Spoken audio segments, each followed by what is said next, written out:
Christophe sur France Maghreb 2. Le Grand Forum avec Christophe Fro sur France Maghreb 2. Bonsoir tout le monde, bienvenue, merci d'être avec nous en direct sur votre radio France Maghreb 2 pour votre émission quotidienne Le Grand Forum de 17h à 18h30 jusqu'à 18h30. Donc ravi de vous retrouver avec aujourd'hui pour m'accompagner en ce jeudi. Nous sommes aujourd'hui le 7 mai, veille d'un week-end de 3 jours. On va parler avec une belle équipe aujourd'hui pour m'accompagner. D'abord Céline Bory, on commence par les dames quand même. Comment ça va ma Céline ? Bonjour à tous, ça va très bien, merci. Est-ce que tu as suivi scrupuleusement les annonces du gouvernement depuis 16 heures ? Alors, scrupuleusement, je ne sais pas, mais en tout cas, j'ai essayé de suivre au maximum les annonces. Bon, il n'y a pas de mystère, on savait que notre région, l'Île-de-France, resterait en rouge. Après, on voit quelles sont les dispositions pour les différents départements qui sont en vert. J'ai trouvé les annonces plutôt pas mal pour le coup. Moi qui ai la réputation d'être un petit peu une gueularde dans l'équipe, j'ai trouvé que pour le coup, là, les annonces, en tout cas celles que j'ai entendues, étaient plutôt pas mal exposées. Monsieur le maire, le nouveau maire de Vitaneuse, toujours pas pris ses fonctions. Dionor, excellent. Comment ça va, Dionor ? Oui, ça va. Merci, Christophe, pour cette invitation.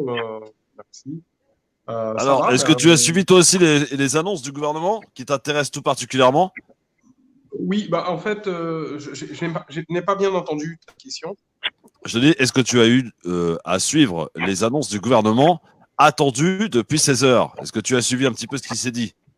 Oui, j'ai suivi. Bon, j'ai dû m'arrêter. Moi, je suis un petit peu différé parce que je n'ai pas la télé, donc je regarde ça un petit peu sur le net. Et oui, écoutez, on n'a pas eu trop de surprises dans les annonces. Bon, déjà, la démarche, la méthode, il faut dire qu'elle était pas mal parce qu'il n'y a pas que le Premier ministre qui a parlé. Il a donné la parole à l'ensemble des ministres concernés par tous les sujets. Ça, c'était bien parce qu'on s'attendait un petit peu à la messe d'Édouard Philippe où il allait nous parler pendant 1 heure.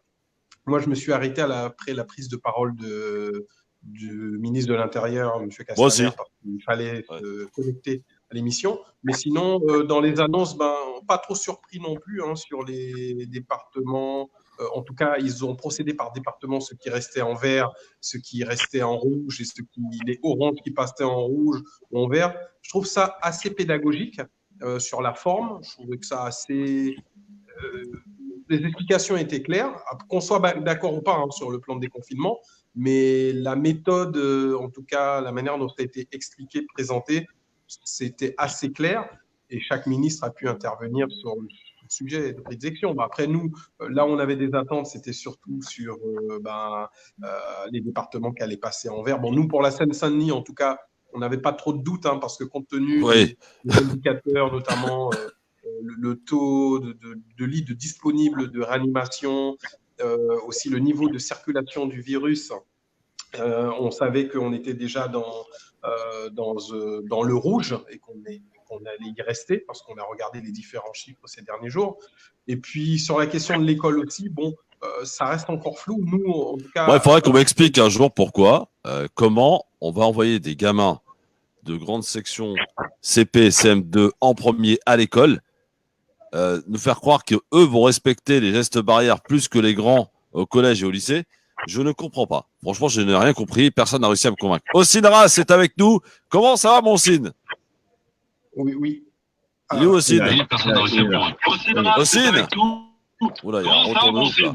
Ça va très bien, et vous ? J'entends pas très bien, je vous le dis. Ça fait plaisir de te voir. Ça fait très longtemps là qu'on s'est pas vu. Alors dis-moi, t'es où, là ? Qu'est-ce que tu fais dans ta voiture ? J'en profite. Qu'est-ce que tu fais dans ta voiture ? T'as pas le droit, normalement. Et j'espère que tout le monde va vous retrouver. Je vous dis, j'entends rien du tout. Je suis obligé de passer par la radio pour... Ah oui, en effet, oui. Ça va être... Écoute, ça a déjà commencé vers chez nous à Sarcelles. Ah bon, le déconfinement a commencé à Sarcelles, ça y est ? Ah, ça bug, Ouais. Ossine, est-ce que tu peux choper un peu de Wi-Fi ? Il y a un petit peu de Wi-Fi à Sarcelles ou quoi ?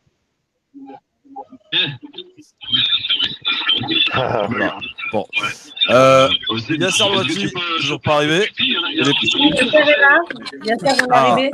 Yasser Louati, il est là. Comment ça va, mon Yasser? Yasser? Ah, pas de réseau non plus. A priori, ça bug un peu sur Yasser. Yasser Louati, aussi pareil. On nous a mis la Wi-Fi en panne. Ah, vous savez qu'il y a une panne d'internet là, dans le 94, je crois. Hein. Oui, à Ivry, il y a eu un acte de malveillance et ils ont coupé des câbles, donc ils sont restés. Voilà. Est-ce qu'ils ont parlé des élections, mon Philippe Boyaki? Pas encore. Non, enfin, moi, j'ai dû quitter parce que je sais pas si tu es au courant, je m'occupe de la régie technique de ton émission. Donc, j'ai été obligé de. Je les ai laissés dans le bonheur. Au moment où j'ai coupé, je n'ai pas encore entendu parler des élections, en tout cas. D'accord. Bon, bah, rien de prévu donc. Très bien. Yasser Louati nous entend ou pas? Yasser, il revient tout de suite. Okay. Je vous entends. Ça y est. Ah, ça y est. Salut mon Yasser. Salut Christophe, comment vas-tu? Bah écoute, tu vas bien? T'as écouté attentivement les annonces du gouvernement? Ouais, bon, c'est sans grande surprise. Il tente de rassurer et puis. Et ça a bugué. Et puis Ouais, voilà. ça bug. Voilà. Ça bug pas mal en termes de connexion. Ça bug du côté de chez Yasser. Yasser, il faut que tu fasses une réclamation là. T'as un problème de Wi-Fi, mon grand. Oui. Voilà, c'est mieux. Voilà, bouge plus. Donc, Bah, écoute, tu retournes au boulot, toi, Yasser, lundi? Que je n'ai pas à prendre de risques et que j'ai fait valoir mon droit de retrait, je l'ai eu. Ah oui. Ah, d'accord, très bien, très bien. Bon. Parfait. Alors, mon cher Dionor, pas de nouvelles informations concernant les élections. Bah, quoi que toi, tu t'en fous à la limite, toi, parce que toi, tu as été élu maire. C'est surtout pour notre ami Philippe Boyaki que ça intéresse, et pour Sabrina Sebaï aussi, notamment. Je sais pas si Ossine est toujours là, dans une situation un peu chaotique au niveau réception ou quoi, Ossine? Oui, visiblement, oui. J'ai rien entendu. Ossine, ouais. C'est à Sarcelles, là. Il y a On est à quoi, tu m'as Sarcelles, dit les amis. Je te demandais si tu nous entendais bien ou pas. Non, mais Philippe, il faut lui dire de couper le retour, ça va pas être possible. Oui. Ouais, non, on peut pas, là, comme ça. C'est retour comme ça, c'est chaud. Il faut que tu t'approches d'une Wi-Fi ou un truc, Ossine, parce que là, ça va être ingérable comme ça. Ingérable, mon ami. Bon. On s'en occupe. Merci. On va commencer par une grosse colère. Ça ressemblerait plutôt à du Soline Bori, tu sais, quand elle est un peu énervée. À quelques heures de Ftol. D'un petit artisan qui était en colère après qui? Bah, après le gouvernement. Regardez. Franchement, j'ai bien aimé. Il m'a fait rire. Mais il est énervé quand même. On regarde. Début du confinement, monsieur Darmanin. Les 15 premiers jours de mars, on bouffe la moitié de notre trésorerie. OK? Deuxième quinzaine, début avril, on bouffe le reste de la trésorerie. Depuis mi-avril, on est sur le découvert. Là, on arrive à la fin du découvert, monsieur Darmanin. À la fin du découvert. Vous savez ce que c'est, la fin du découvert? Ça veut dire qu'on n'a plus d'oseille. On n'a plus rien pour travailler. Tu comprends ça? Alors, je t'explique ce qu'il faut faire, moi. Je t'explique. Tes charges que tu veux nous annuler sur les 3 mois, là, mars, avril, mai, ça suffit pas, mon gars. Ça suffit pas, ça. Quand on va reprendre, nous, on est spécialisé dans l'événementiel. Tu sais ce que c'est, spécialisé dans l'événementiel? C'est que tous nos mariages, ils sont annulés ou reportés. Juin, juillet, août, septembre, on n'a plus rien à faire. Nos carnets étaient pleins, on refusait du monde, monsieur Darmanin. On refusait du monde parce qu'on a un savoir-faire, parce qu'on travaille 15 heures par jour. Je travaille depuis que j'ai 15 piges, moi, 15 heures par jour. Tu sais ce que c'est, travailler 15 piges depuis que tu as 15 ans? Non, à 15 ans, toi, tu ne travaillais pas. Moi, je travaillais. Moi, j'étais en train de prendre un savoir-faire pour le transmettre aux gens, pour leur apporter du bonheur, pour leur apporter quelque chose de bien, tu vois. Toi, tu sais pas ce que c'est, ça. Tu sais pas ce que c'est. Alors, pas des charges, en fait. Il faut que tu les annules pendant au minimum 6 mois pour qu'on arrive à tenir. Parce que moi, le travail, il va pas revenir comme ça par enchantement, mon petit lapin. Il va pas revenir par enchantement. Il va revenir graduellement. Et les 3 mois où je faisais 70% de mon chiffre, ils sont cramés. Alors, tu m'expliques comment on fait, mon monsieur Darmanin? Tu vas m'expliquer comment on fait? Alors, tu sais quoi? Réfléchis bien. Je te promets, réfléchis bien. Réfléchis bien parce que avec tes conneries, tu vas foutre la France à feu et à sang. C'est ça que tu vas faire. C'est ça que tu vas faire. Alors là, tu parles, tu vois. Tu sais que tu parles. Tu parles un putain d'entrepreneur, un putain d'artisan qui en a plein le cul de tes conneries, de tes annonces de merde. Alors maintenant, soit tu prends les bonnes décisions, soit tu vas forcer la France à t'expliquer comment faut faire et à venir t'aider à le faire.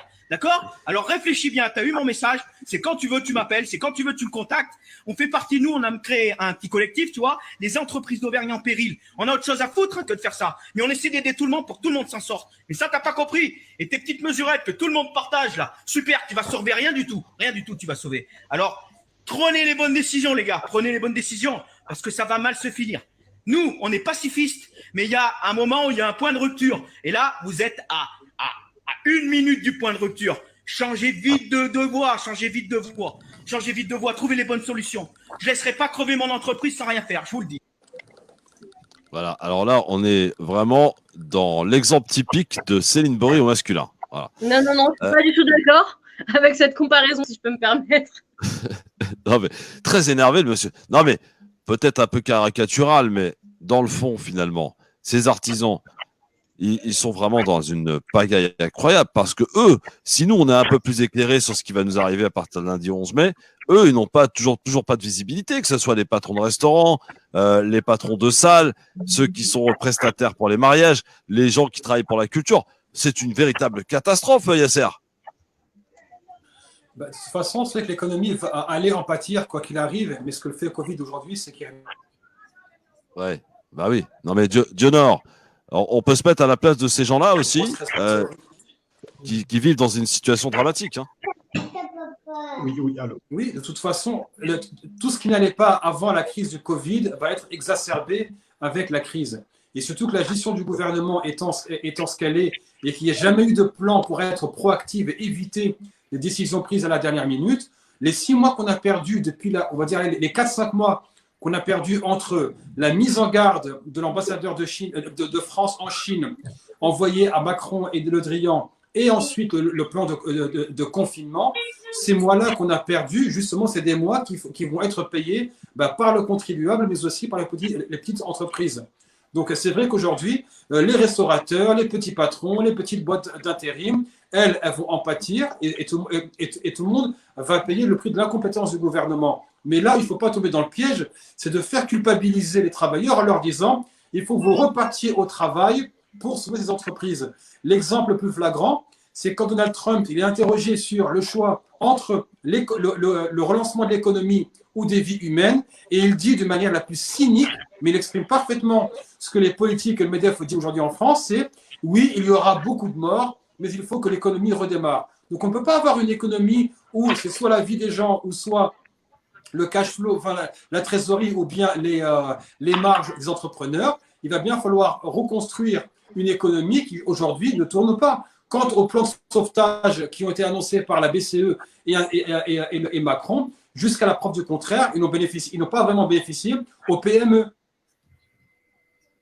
Ouais. Il y a Dionor sur ces entrepreneurs qui sont très inquiets, ils ont raison pour leur avenir. Dionor. Il y a pas de connexion, Dionor. Non, il peut pas t'entendre, il n'est pas là. Ah, bon. Alors, Céline. Il y a quand même un truc qui est important, c'est que même si c'est un peu caricatural la manière dont il le présente, il explique que ces entrepreneurs demandent non pas un report des charges, mais une annulation des charges. Parce que reporter des charges alors que qui vont faire aucun chiffre, ça n'a aucun intérêt. Et surtout pour un secteur comme l'événementiel qui, on le sait, va être impacté sur peut-être un peu plus longtemps que dans d'autres secteurs, puisqu'on voit par exemple que l'année prochaine, les coiffeurs, etc. vont réouvrir, une partie des artisans et des entrepreneurs vont réouvrir. Donc même s'il y a des mesures d'aide, je pense notamment à la prime des 1 500 euros, qui était assez et à la suppression des charges patronales pour mars, avril, mai, dans certains secteurs. Dans certains secteurs. Annoncé tout à l'heure. Voilà, mais c'est sûr qu'il va falloir, il y a eu des choses de fait, mais il va falloir de toute façon accompagner plus longuement ces secteurs comme l'événementiel et comme le tourisme, c'est évident. Et de la même manière que voilà, il faut pas parier sur un report, mais vraiment sur une suppression de charges dès lors qu'on sait que les rentrées d'argent vont pas être compensées, la perte ne sera pas compensée. Ouais. J'aimerais, c'est mon cher Philippe, si tu le veux bien, qu'on fasse un petit tour par la question du jour parce que elle nous concerne tous à propos de ce déconfinement. Dans quel état d'esprit êtes-vous? Est-ce que vous êtes dans un état d'esprit de soulagé parce que ça y est, enfin, on va pouvoir un petit peu circuler, ou alors est-ce que vous êtes quand même angoissé, craignant éventuellement, comme certains la prévoient, la deuxième vague au vu du relâchement qui pourrait arriver? Alors, quelle est la tendance, soulagé ou angoissé, mon cher Philippe? La question que tu posée aujourd'hui, la question du jour, n'a pas tellement évolué par rapport à tout à l'heure. Angoissé, 65,7%. Ah ouais. Ouais. Voilà, ça en dit long. Ça en dit long sur l'état d'esprit des gens, c'est tout. Et qu'on voit bien que le gouvernement n'a pas agi de manière responsable. On voit que, en fait, c'est que aujourd'hui, on paye le prix d'une politique qui a été très mal pensée, voire pas pensée du tout. Donc, c'est vrai, comme disait à l'instant Céline, parler de report de charge quand on sait qu'on ne va pas faire de chiffres pendant plusieurs mois, ça rime à rien. Par contre, moi, je ne sais pas si c'est moi qui bouillonne tout seul, je n'ai pas entendu. On n'a pas entendu. Tu n'as pas entendu qu'on n'a pas entendu. Milliards d'euros qui échappent au fisc européen, à l'échelle nationale. On n'a pas dit un mot sur ça. Et on a les entreprises, on a le MEDEF qui dit il faut. Qu'il faut. Ok, on n'aura pas la suite. Yasser. Le gouvernement n'a pas de solution parce que justement, il n'a pas pensé se passer. Donc aujourd'hui, pourquoi ne pas mettre à contribution des entreprises comme Amazon, comme Apple, qui jusqu'aujourd'hui. Alors, à propos d'Amazon, j'ai vu un petit truc extraordinaire. Attendez, il faut que je le retrouve. Céline, on l'a vu ensemble dans un groupe WhatsApp cet après-midi. Je l'ai vu. En fait, il semblerait qu'ils aient versé $300 000 d'aide contre le coronavirus à Israël, effectivement. Voilà. Amazon qui verse 300 000 euros de dollars, enfin 300 000 euros de dollars, n'importe quoi. 300 000 dollars à Israël pour les aider dans la lutte contre le Covid-19. Amazon, hein. Voilà. Hop. Voilà, dans ce cas-là, boycotter, dans ce cas-là, qu'on arrête d'acheter chez Amazon. Alors, ça va être compliqué, si je peux me permettre. Ça va être très compliqué parce que on est tous à utiliser Amazon pour commander X ou Y oui, mais les plateformes de... Non, mais d'accord, c'est la plus connue, la plus facile. Les plateformes de vente en ligne, il n'y a pas qu'Amazon. Mais il y a des solutions alternatives. Et je rejoins Yasser, en fait, puisque en plus, ça va être en rapprochement avec l'invité qu'on va avoir tout à l'heure. On est capable d'appeler au boycott sur certaines choses. Il y a des tas de solutions alternatives, que ce soit pour Amazon, que ce soit pour les produits Made in China, que ce soit pour ce qui se passe en Inde. On a aussi des moyens d'action. Il ne faut pas oublier que c'est ça aussi qui a fait changer le cours de l'histoire en Afrique du Sud. Et il faut qu'on prenne un peu plus notre part de responsabilité dans ce genre de... Ouais. Bon, allez, on se retrouve juste après la pub puisqu'on va effectivement parler des Ouïghours. Et on recevra cette personnalité qui a fait parler d'elle l'année dernière. Vous vous en souvenez peut-être puisqu'elle avait signé une tribune au monde musulman. Je ne vous souhaiterais pas un bon ramadan. Elle sera avec nous dans un instant sur France Maghreb 2, juste après la pub. À tout de suite. Le Grand Forum avec Christophe Roux sur France Maghreb 2. Bon, alors, on est toujours en live sur France Maghreb 2, évidemment, sur Christophe Le Grand Forum. Où en est-on, mon Fifi, avec nos chroniqueurs, là, un petit peu éparpillés sur tout le territoire et des difficultés de connexion. Alors, ça pour qui ça va ? On est dans une zone rouge. Alors, moi, je peux... Oui. Ossine ? Moi, je suis là, je suis en Wi-Fi, en 4G, ça bug toujours, donc il y a un gros problème là, sur l'appli ou je sais pas, mais pourtant je suis en Wi-Fi. Avec toi, Christophe, on entend super bien, par contre, les autres chroniqueurs, on n'entend pas du tout ce qu'ils disent. Parce que c'est pas intéressant. C'est saccadé, c'est en mode robot. Ouais, parce qu'ils disent que les conneries. Au contraire. Ouais. Au contraire, ça démarre par des bonnes choses, on n'entend pas la fin, ça frustre un petit peu parce que Dionor, Céline et Yasser, ils ont dit de très bonnes choses et malheureusement, on n'a pas entendu la suite, donc c'est un peu dur. Et si tu coupes l'image aussi, parce que de toute façon, essaye de couper l'image et on n'aura que le son, mais peut-être que ça fonctionnera mieux. Là, je t'entends bien, là, maintenant. Ouais, cela dit, elle a peut-être pas tort, Céline. Essaye de couper l'image, ce qui favorisera plus de débit. Et au moins, on t'entendra. Tu vois ce que je veux dire ? Pourquoi, là, vous m'entendez pas ? Si, on t'entend, mais... Ossine, est-ce que tu peux mettre un casque parce qu'il y a un retour ? T'as pas un casque, Alors, c'est chez Yasser. un casque, là. Non, mais Yasser aussi, ça bug. Hein. Il n'y a pas que moi. Hein. Donc, je vous le dis tout de suite, c'est pas spécialement nous ou le téléphone. Non, mais si, c'est pareil, on t'entend pas. Ah non, Yasser aussi, ça a bugué. Hein. Et Yasser, il n'est pas à Sarcelles, je crois. Ça va, Yasser ? C'est chez Yasser. Tu vois, regarde. Tu vois. Et finalement, Céline, Philippe et moi, pour qui ça marche très bien, c'est nickel. Voilà. C'est ça, c'est la banlieue. Nous, on est Ah, d'abord du désolé. sud. Voilà. Bah voilà, au moins vous avez un avantage. Oui, pas qu'un. Voilà, je m'arrêterai là. Absolument. Bon, ça va. Dis-moi, mon signe. Oui. Tu travailles plus, tu es en chômage partiel. Alors moi, je suis en semi-télétravail puisque je gère toujours mes équipes et on travaille toujours avec la municipalité de Stein, mais à distance, c'est-à-dire par téléphone, etc. La plupart des gens reprennent le 11 mai, mais moi et mes équipes, on reprend le 18 mai puisque c'est les antennes jeunesse, donc on remet petit à petit tout ça en place et on n'accueille pas les jeunes jusqu'au mois de juin, donc on a encore le temps de bien travailler ça. Très bien. Bon, bah, c'est bien. Donc, t'es tranquille à la maison. Le ramadan se passe Ouais, bien. Super, je suis en mode sportif en ce moment depuis le début du confinement, comme vous pouvez vous en apercevoir. Ouais, c'est clair. Et voilà. Je sais, Céline, t'as vu ça tout. Je sais que tu sais. Donc, Ah cette non, année, là, c'est la pub, là. oui, on est en pleine pub, mais on est en live sur Facebook quand même, hein, France Maghreb 2. Ah, d'accord, autant pour moi, désolé, je savais pas, d'accord. Ok. Ok. Aussi, du coup, cette année, tu ne pourras pas aller manger, déguster les bons petits plats ramadanesques de Céline Bourri. Ah, avec Céline Bourri, peut-être qu'il y a une possibilité, on va voir. À partir du 11 mai, on va essayer de passer vers là-bas. Si. Céline J'ai pas besoin d'invitation, en fait. Il sait qu'il c'est a pas pas elle qui m'a invité. Ah, j'ai pas besoin d'invitation, voilà. Et en plus, c'est pas elle qui m'a invité. D'accord, très bien. Bon, je vois qu'il y a des préférences, hein, Philippe. T'as vu qu'est-ce que t'en penses? Non, mais ils font des trucs comme ça derrière mon dos. Je suis ailleurs. Mais alors, on a c'est normal, ouais. Ça, moi. Non, mais c'est très bien, c'est la famille aussi, c'est bien. Bon, dans un instant, on recevra dans un instant notre invité. Alors, pour ce qui est du nom et du prénom, excusez-moi, je vais m'abstenir parce que c'est très compliqué. Elle est docteur en sociologie, enseignante également à l'Institut national des langues et des civilisations orientales, directrice de la publication de Regard sur les Ouïghours.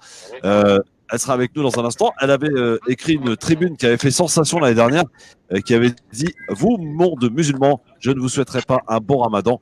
On verra évidemment si c'est toujours le cas. Pour elle sera avec nous dans un instant sur France Maghreb 2 pour parler de la situation des Ouïghours. Parce que c'est vrai, on les a un peu oubliés en ce moment. On parle de la Chine, mais pas pour les Ouïghours, pour tout à fait autre chose. Dieu excellent, qui sera peut-être de retour avec nous. Également. Désolé, hein, ça coupe. T'es là, mon Dieu Nord, tout va bien. Bon, il y a quelques difficultés de connexion. Quand tu auras pris tes fonctions de maire, il faudra vraiment que tu t'attaques à ce problème dans ta ville. Hein. Alors, nous, c'est vrai qu'on est très peu câblés. Moi, personnellement, je suis encore en ADSL. On n'a pas une couverture au débit assez important sur la ville. C'est vrai que c'est un vrai souci. Il va falloir y travailler, tu Nord. Appuyez pour qui pourrait améliorer justement la qualité de connexion. Mais bon, c'est un autre sujet. Non, mais c'est important. On a récupéré Tonor, on a récupéré Ossine. Est-ce qu'il y a...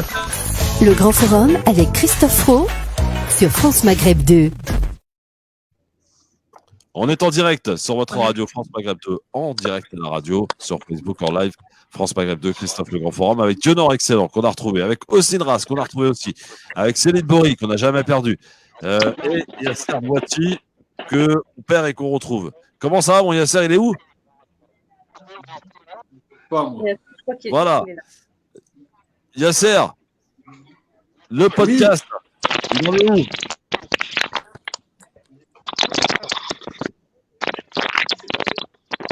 Non, pas Yasser, hein. Pas du tout là. Il y a des trucs chelous aujourd'hui. Hein. Yasser, tu m'entends ou pas? Je te reçois. Est-ce que tu m'entends? Voilà, merci. Alors le podcast, il en est où et de quoi traite-t-on cette semaine? Cette semaine, j'ai reçu l'imam Shakil Siddiq. Donc, c'était toujours dans le cadre du pré- et post-Covid.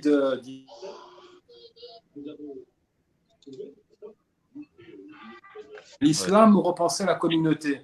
Donc, en termes d'organisation, sachant que la mosquée ne peut plus jouer son rôle, est-ce que son rôle déjà en temps normal n'était pas, entre guillemets, je ne vais pas dire problématique, mais est-ce qu'il y avait des questionnements à se poser sur le mode de fonctionnement, sur le rôle de l'imam, s'il n'y a pas de congrégation, à qui est-ce qui s'adresse, comment réorganiser la solidarité, vu que les personnes sont éparpillées et ne se retrouvent pas dans un lieu commun. On a parlé aussi du courant des réformateurs de l'islam, en tout cas sur ceux les quelques personnes qui poussent ça à la demande du gouvernement. Et bien entendu, il a donné ses perspectives pour le monde après Covid-19, aussi bien pour les musulmans que pour l'humanité. Très bien, un podcast qu'on peut retrouver sur tous les bons réseaux, évidemment, en te Sur suivant. toutes les plateformes, Apple Podcast, Google Podcast et tous les autres, Deezer, Spotify, Je vois que tu as un public très, très diversifié, cher Yasser, très diversifié ton public. Le public, c'est vrai qu'il est très diversifié et à ma grande surprise, il est éparpillé sur toute l'Europe et j'en ai même aux États-Unis. Donc, c'est pour ça que j'ai lancé une version anglaise du podcast qui s'appelle The Breakdown.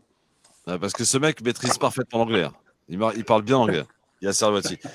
Moi, pour écouter, je voudrais juste dire que le format, il est top. J'en ai déjà fait pareil à Yasser et que ça s'écoute très simplement, très facilement. Et franchement, c'est hyper intéressant. Donc, j'invite vraiment tout le monde à aller écouter ces podcasts parce que franchement, ça passe. C'est top. Et est-ce que la bande-son était bonne? Évidemment que la bande-son était bonne, monsieur Yasser. Ah ouais, évidemment. Évidemment. Pour ça, je te fais confiance. Autant t'as pas de goût en matière de foot, mais en matière de musique, on va dire que t'es plutôt ça. C'est mieux, quoi. Voilà. Sincèrement, c'est sous la ceinture et je n'ai même pas commenté. Non, mais il n'y a pas de sous la ceinture, c'est une réalité, que je te dis. D'ailleurs, tu sais qu'apparemment, tes amis saoudiens sont en train apparemment, ils auraient eu envie d'acheter le Marseille quand ils se sont aperçus du bordel que c'était. Ils se sont dit, peut-être qu'on va peut-être pas aller jusque-là, on va acheter le Restart, ça nous suffira. Voilà. Bon, les amis, j'espère que tout va bien avec notre ami Dionor, excellent. Dionor, dis-nous, depuis là, est-ce qu'on a des nouvelles? Est-ce que la mère t'a contacté pour travailler en collaboration avec toi, pour travailler le déconfinement? Comment ça se passe? Est-ce que elle fait partie des maires qui ne vont pas ouvrir les écoles? Qu'est-ce qui se passe à Villetaneuse? Toi, tu es le maire, mais tu peux rien décider, on le rappelle. Bon, c'est super. Il m'a bien entendu. Hein. Très bien.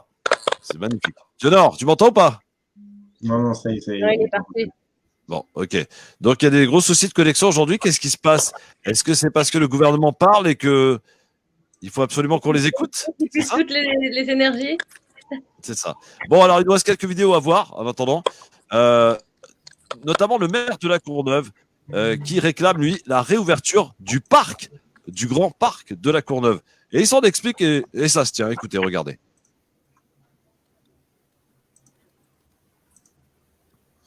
J'ai attendu la réouverture des parcs et jardins qui dépendra là aussi de la couleur de votre département. La Seine-Saint-Denis, aujourd'hui classée rouge, réclame que certains de ces parcs puissent rouvrir. Le parc de la Courneuve, par exemple, demande du maire de la ville, Gilles. Les gens vont pouvoir prendre le tramway, ils vont pouvoir prendre le métro, vont pouvoir prendre le RER. Et les familles qui pourraient aller s'oxygéner, respirer, et dans un parc départemental comme celui-là, même au cœur de l'été, traditionnellement, les gens ne se marchent pas dessus, ils ne sont pas complètement stupides, et je ne vois pas pourquoi ils ne pourraient pas profiter de cet espace-là, d'autant qu'on trouve une période excessivement difficile, anxiogène, et donc de pouvoir respirer, me semble-t-il, ce serait tout simplement un tout petit peu de justice pour la population. Voilà, c'est vrai que ça se tient. Enfin, je sais pas, moi j'entends les arguments du maire de la Courneuve. Alors pour les parcs, apparemment, on a répondu que non tout à l'heure lors de la comment dirais-je, de la conférence du gouvernement. Mais quand il nous dit voilà, on réouvre les transports en commun, tout le monde va prendre son bus, son métro. Pourquoi on peut pas aller dans un parc pour les familles pour qui c'est important, vous voyez? Je sais pas, tu l'entends, Céline, ça, cet argument du maire de la Courneuve? Oui, en fait, je l'entends et je pense que c'est des éléments, à mon sens, qu'il faudrait voir au cas par cas. J'ai un peu le même problème, même problématique en face de chez moi. J'ai la chance d'avoir un énorme parc qui est le parc interdépartemental, qui regroupe Choisy, Créteil, Villeneuve. Et pour moi, vu la taille, la superficie, les différentes entrées du parc, c'est quelque chose sur lequel on pourrait avoir accès, mais je pense qu'il faudrait interdire les accès, notamment aux jeux pour enfants. Dans le parc, tu as plusieurs petits parcs sur lesquels tu as des toiles d'araignée, des toboggans et tous des accessoires pour les enfants qui, eux, pour le coup, qui peuvent amener à des regroupements d'enfants, le fait de jouer avec dessus, la contagion, etc. Ce genre de petits vidéos-là doivent être inaccessibles.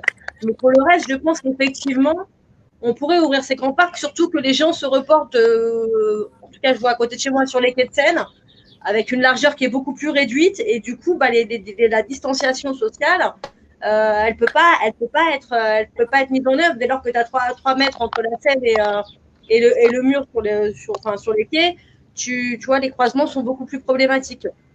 Donc, effectivement, je pense qu'il faudrait voir ça au cas par cas. De la même manière que quand il parle sur le plan national de la réouverture des plages, c'est pas la même chose d'ouvrir une grande plage sur l'Atlantique que d'aller à la plage des Goudes à Marseille où là, c'est hyper. Tu vois, donc à mon avis, je pense que vraiment là, il faut faire du cas par cas en fonction des. Ouais, le cas par cas, ce que propose Céline Bory, Yasser, tu es favorable toi aussi pour la réouverture des parcs, et éventuellement pour permettre aux familles de pouvoir aller, surtout en période de Ramadan, là, pour pouvoir un petit peu se reposer, pour pouvoir respirer la grand air, quoi. En fait, idéalement, non, mais il ne faut pas être démagogue. Parce qu'on sait quand les gens sont entassés dans des immeubles et qu'ils n'ont pas de balcon, et qu'on sait qu'il y a 5 millions de personnes en France qui sont mal logées, ce serait malhonnête de dire oui, vous pouvez pas sortir, vous restez chez vous. On sait que le confinement est une grande souffrance pour beaucoup de personnes. Maintenant, l'ouverture des parcs devrait se faire avec des conditions, ça veut dire des marquages au sol pour comment la distanciation soit respectée. On est en plein air, c'est beaucoup moins dangereux que d'envoyer les gamins, par exemple, en salle de classe où l'air est confiné, ou que de travailler même en open space où on va partager le même air pendant 8 heures par jour. Ossine, je ne sais pas s'il nous entend, Ossine Ras, sur la réouverture des parcs. Ouais, il va revenir, très bien. Alors, on va accueillir notre invité, si vous le voulez bien. On va parler des Ouïghours, mesdames, messieurs. Notre invité est docteur en sociologie, enseignante également à l'Institut national des langues et civilisations orientales.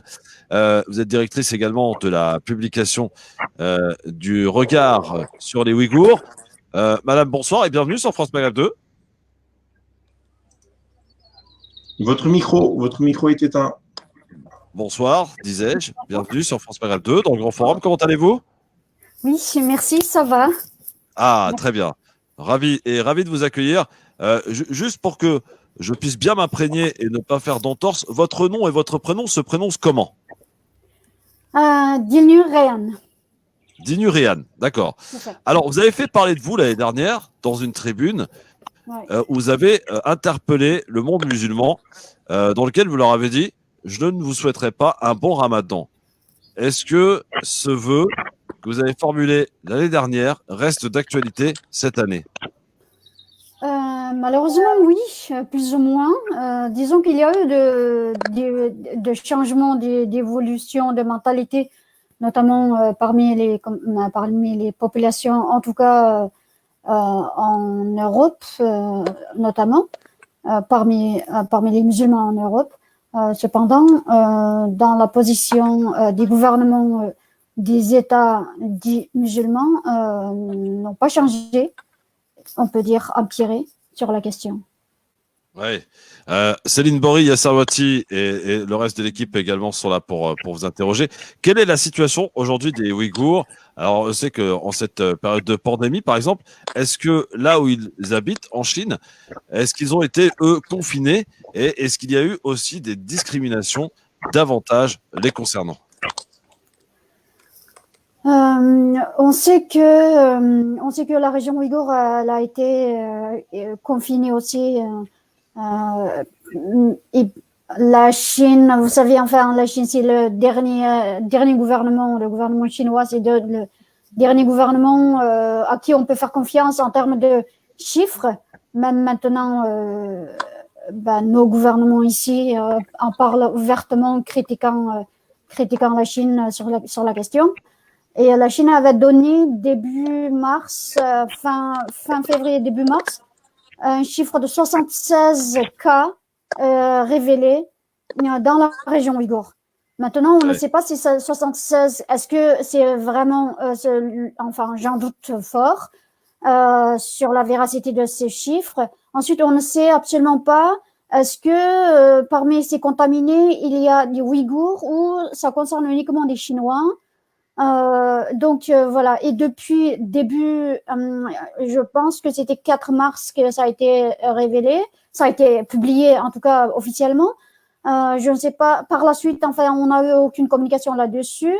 Lorsqu'en fait les journalistes ils ont interrogé les responsables de la région et de la Chine sur la question, notamment concernant en fait la contamination dans les camps de concentration.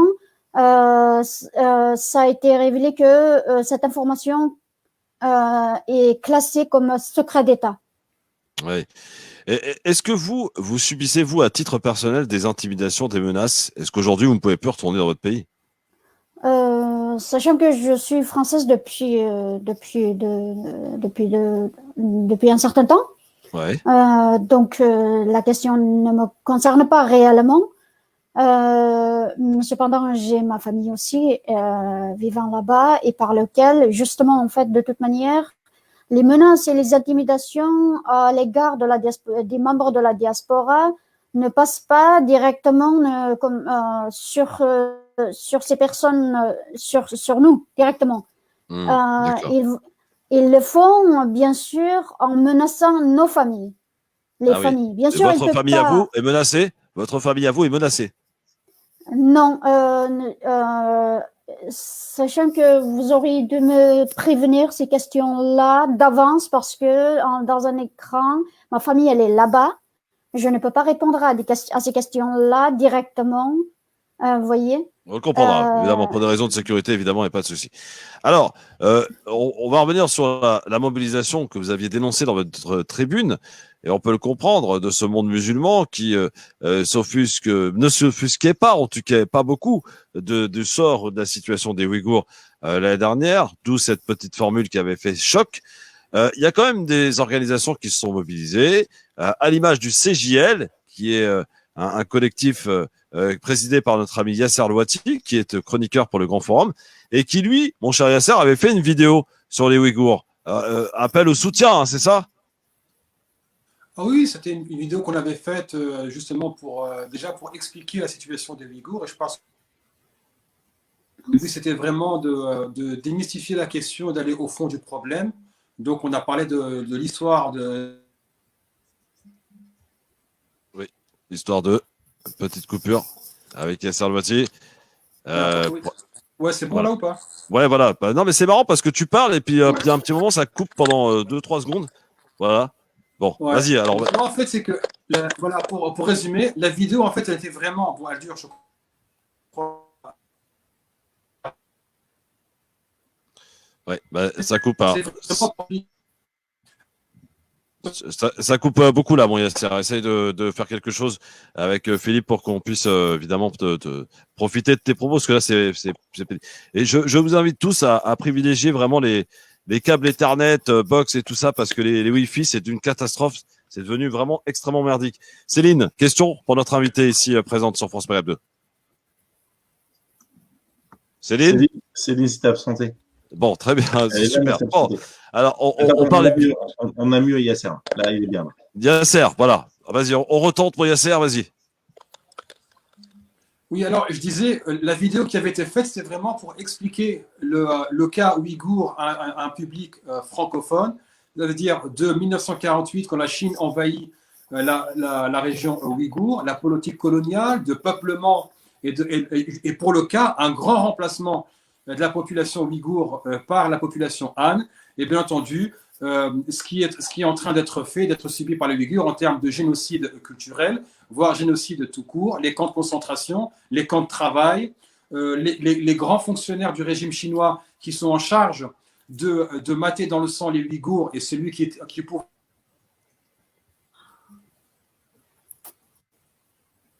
Oui. La question ouïghour, pourquoi est-ce qu'elle est centrale? C'est qu'elle regroupe une question coloniale, une question sécuritaire, une question économique, même une question capitaliste. Et le bout du... Quelques coupures avec notre ami Yasser. Réal, entre autres, que j'invite vraiment à soutenir. Et surtout, la résistance à notre échelle individuelle, c'est-à-dire de boycotter. Alors, justement, pardon de te couper, Yasser, c'est très intéressant.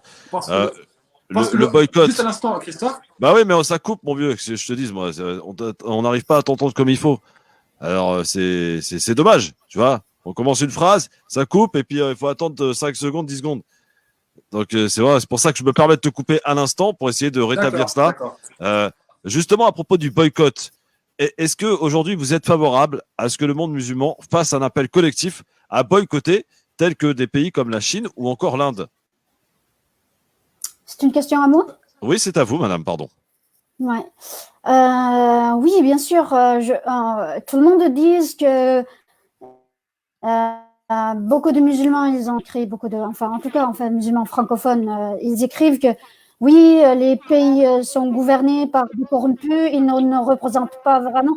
Bien sûr, c'est facile de mettre ça sur le dos des dirigeants corrompus. On le sait, de toute manière, le monde musulman n'est pas démocratique et dirigé par des corrompus.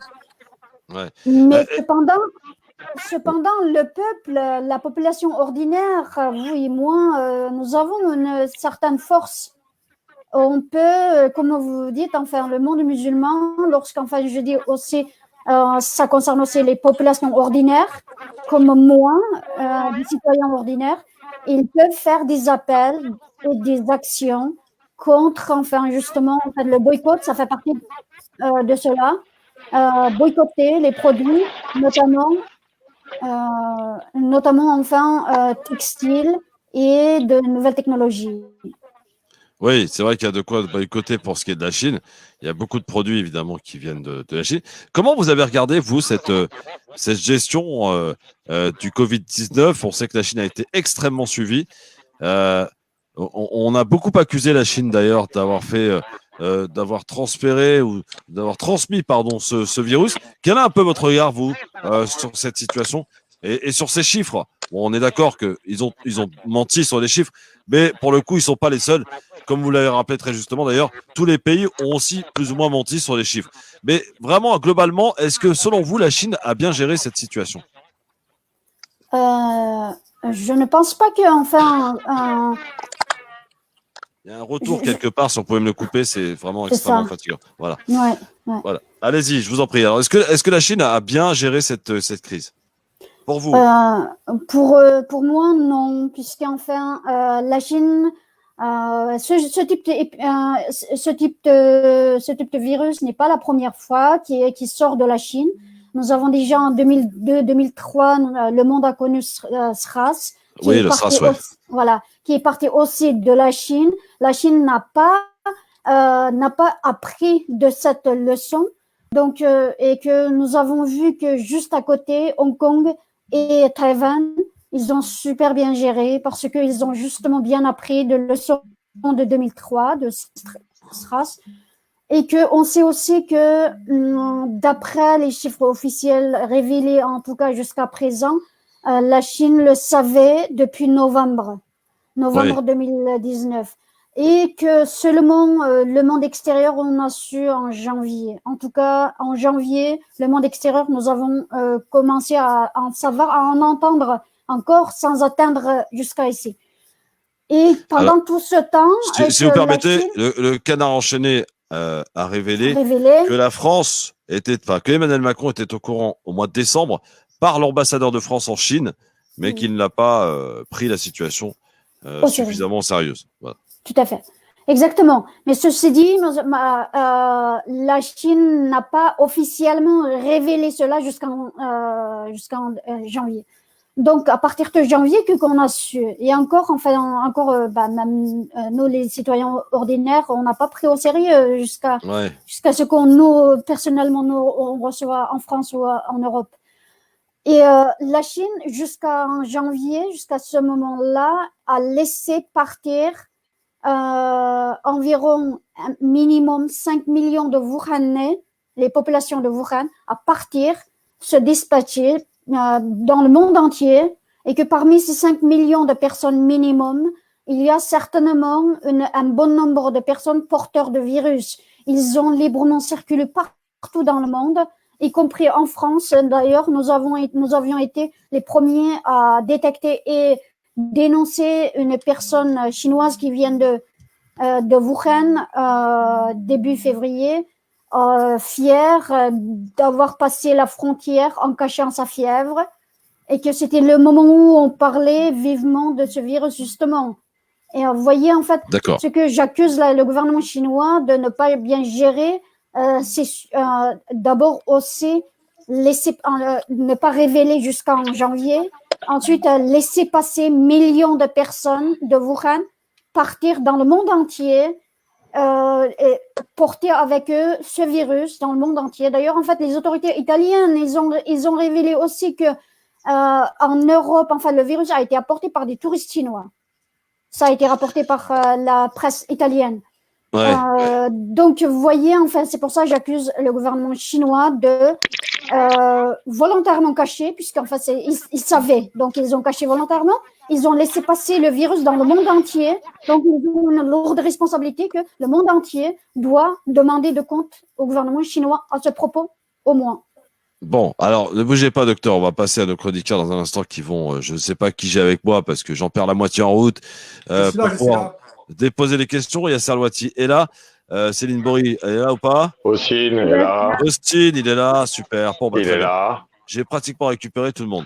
Je voulais juste vous faire une petite avant de lancer la pub et de rester en live sur Facebook pour voir un petit peu ce qui se passe du côté des Facebookers. Vous résumez un petit peu donc en 3 messages ce qui s'est passé aujourd'hui. Élection municipale, réponse du Premier ministre. J'attends la réponse du Conseil scientifique. Voilà ce qu'il a déclaré tout à l'heure pour décider de la date de l'installation de nouveaux conseils municipaux élus le 15 mars. Donc ça concerne notre ami Dieunor. Qu'est-ce qu'il y a sinon? Pour savoir si le deuxième tour des élections municipales se tiendront ou pas, la réponse sera donnée au plus tard le 23 mai. C'est ce que le Premier ministre a déclaré. Et au sujet de la réouverture, on en parlait hier avec le recteur de la mosquée de Paris, de la réouverture donc des lieux de culte. Pour l'instant, pas de réponse précise sur la réouverture, mais indication d'ici la fin du mois de mai. On rappelle la polémique qui avait fait surgir, c'est d'avancer du 2 juin au 29 mai la réouverture des lieux de culte pour permettre la célébration pour les chrétiens et les juifs de leur fête. Du coup, les musulmans ou certains de responsables musulmans étaient montés au créneau pour leur dire que, attendez, l'Aïd, c'est le 24 mai, c'est que 6 jours avant, soit on ouvre pour tout le monde, soit on ouvre pour personne, mais qu'est-ce que c'est que ce genre de discrimination? On rappelle que le recteur de la mosquée de Paris, hier, a indiqué qu'il n'envisageait pas de la possibilité de porter l'affaire en justice. Allez, on est de retour très vite dans un instant, juste après la pub. Le Grand Forum avec Christophe Roux sur France Maghreb 2. Invité sur France Maghreb 2, en live sur France Maghreb 2 et sur Christophe le Grand Forum. Il y a Serlouati donc, Austin Ras, il est là. Céline Bory, Oui. elle est là. Céline? Je suis là. Bon, très bien. Alors, profitez de notre invité pour lui poser des questions. On parle des Ouïghours, les amis. On se souvient, vous vous souvenez tous de cette tribune qu'elle avait signée hier, l'année dernière, pardon, justement, où elle interpellait le monde musulman en leur disant « Je ne vous souhaite pas bon ramadan ». Cette année, elle nous disait il y a quelques instants que ça va un peu mieux et qu'elle pourrait peut-être un peu minimiser ses propos. Bref, je ne sais pas, tiens, Céline, question pour notre invité. Alors moi, j'ai une question, pas seulement pour notre invité, mais peut-être aussi que mes camarades chroniqueurs pourraient m'éclairer.